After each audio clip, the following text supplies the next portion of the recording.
This is the ecobee Smart Thermostat Enhanced. My honest first impression is that it looks premium the moment the screen lights up. The glass face with the soft waterfall edges feels modern, and the bigger Squircle screen makes the on-device controls easy to read from across the room.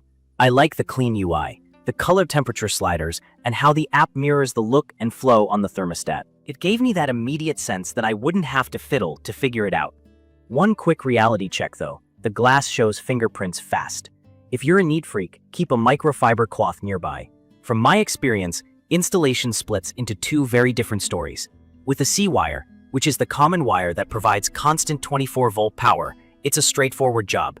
I labeled the wires, snapped the backplate on the wall using the built-in level, and followed the app prompts. It felt very guided and took under an hour, including cleanup. The thermostat powered up right away, connected to Wi-Fi, updated firmware, and I was setting schedules by the time my coffee was still warm.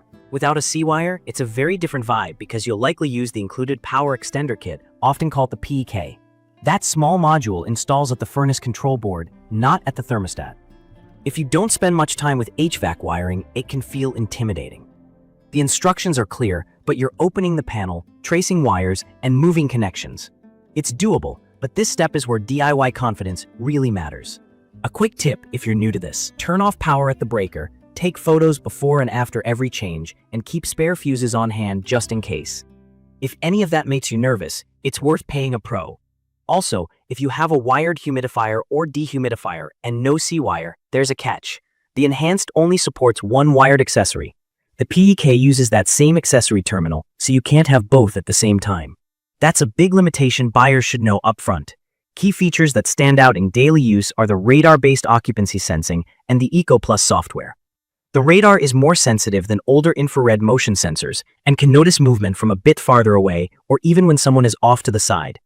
That feeds into EcoPlus, which is ecobee's system for learning your schedule and your home's heating-cooling behavior. The idea is simple. It figures out how long your place takes to reach a set temperature and starts early, so it lands on target exactly when you want it. It also looks for chances to save energy when electricity is cleaner or cheaper. I like that it's Energy Star certified and that I can see runtime and usage insights in the app without hunting. Smart Recovery is the part of EcoPlus that preheats or precools. It can feel almost invisible when it works because the home just feels right when you expect it to. But it can also cause confusion. If you like a rigid schedule, you might see it start heating or cooling earlier than you set and wonder why. In my opinion, this is the most misunderstood feature. It's meant to hit your set point on time, not to ignore your schedule. If you prefer total predictability, you can turn Smart Recovery off and run a strict timetable. I tested it both ways and ended up leaving it on, but I adjusted the EcoPlus comfort and saving sliders to a middle ground that felt right.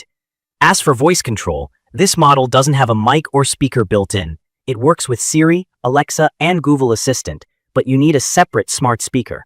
That's not a deal breaker for me, because I already have a speaker in the living room. Though I get why some people expect voice on the thermostat itself. If you want built-in voice, that's a reason to step up to the premium. Now, the biggest surprise for me wasn't the install or the smart features. It was the sensors. I kept seeing a mismatch between how warm the room felt and what the thermostat reported. I sealed the wall opening behind the plate to prevent drafts, checked for vents blowing at it, and compared readings with an independent thermometer. The thermostat was off by several degrees. Fortunately, there's an offset setting in the app, so I dialed in a correction to make the reading match the real room temperature. That fixed day-to-day comfort, but it did shake my confidence a bit. Humidity drift also seemed high compared to another meter I trust.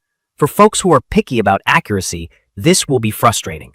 The strange part is that the optional smart sensors you can place in other rooms often feel more consistent, but they don't include a calibration setting. I'd love to see ecobee add a calibration option for remote sensors in a future update.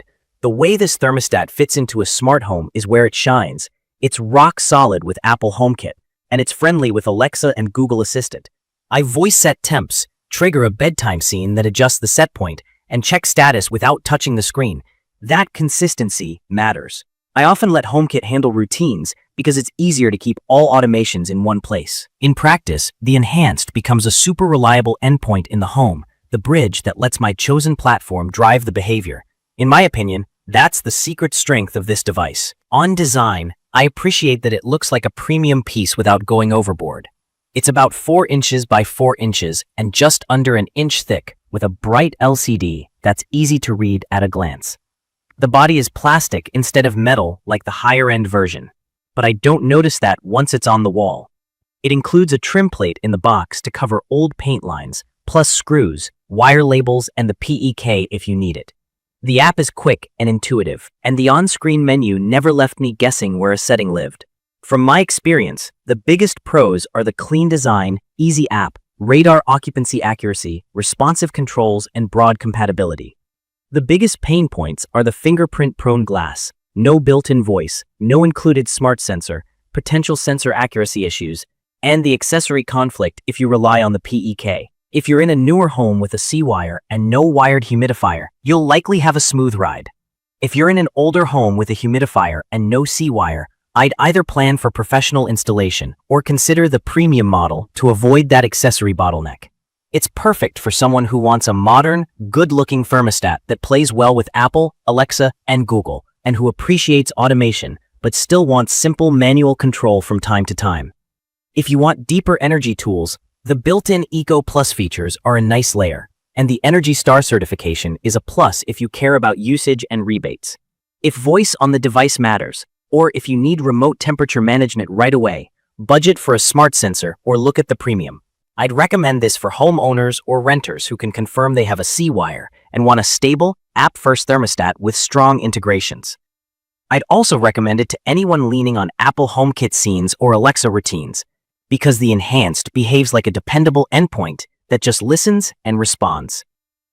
If you're super sensitive to temperature accuracy, plan to test and adjust the offset on day 1 and consider placing a smart sensor in the room you care about most. In my opinion, the ecobee new Smart Thermostat Enhanced nails the look, nails the app experience, and delivers reliable smart home integration. It stumbles on out-of-the-box sensor accuracy and leaves voice to your speakers, and the PEK path isn't as simple as a wall-only install. Whether those trade-offs make sense comes down to your wiring, your accessories, and how much you want all-in-one voice. In conclusion, I like using it. I trust it with automations, and I think it's one of the best-looking thermostats you can buy right now for the price. If you can live with the sensor offset fix, and you don't need built-in voice, it's an easy product to enjoy. If this video helped, please subscribe for more honest gear reviews and drop your questions or your own experience in the comments. Thank you for watching.